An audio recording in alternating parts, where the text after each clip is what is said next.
In this video, we will identify the slope and y-intercept from a graph. So let's review what slope is. So slope is rise over run.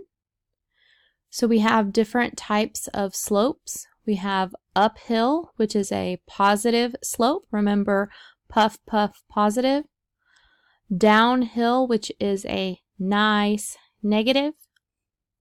Horizontal lines are zero fun, so the slope is 0. And vertical lines have an undefined slope. Keep that in mind as you're calculating the slope of lines. So taking a look at these three lines right away, we can see that this first line would have a positive slope. This line would have a negative slope. And this line would have a negative slope. Now we're introducing a new topic with this as well, the y-intercept. The y-intercept of a graph is the point where the graph touches the y-axis. The y-axis is the vertical axis.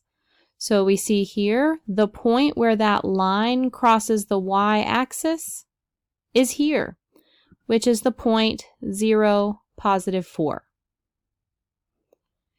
On this line here, we see the point where it crosses the y-axis is this point at 0, 1.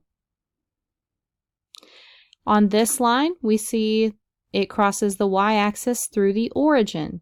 The origin has a coordinate value of 0, 0. So that's what we're going to be doing today. You're going to be identifying the slope and the y-intercept point for each graph. So we have some examples.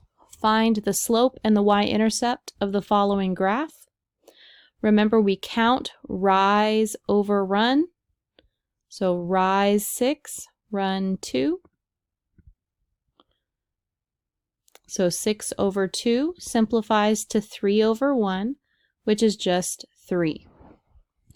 The y-intercept is the point where the line crosses the y-axis, which is right here, that has a point value of 0, negative 3. So the slope is positive 3, and the y-intercept is negative 3. In this example, notice right away that the slope is negative. So when you're calculating this slope, you should end up with a negative number. We have a rise of negative 6 because we're going down, and we went to the right 3. So we have a slope of negative 6 over 3, which simplifies to negative 2. So the slope of this line is negative 2. The y-intercept is where this crosses the y-axis. So actually point S is where this crosses the y-axis at 0, negative 3 again. So for each of those graphs on the assignment, you're going to be calculating the slope and the point of the y-intercept. You need to show your work on the graph the same way we did here and write out what the slope and y-intercept is for each point or for each graph.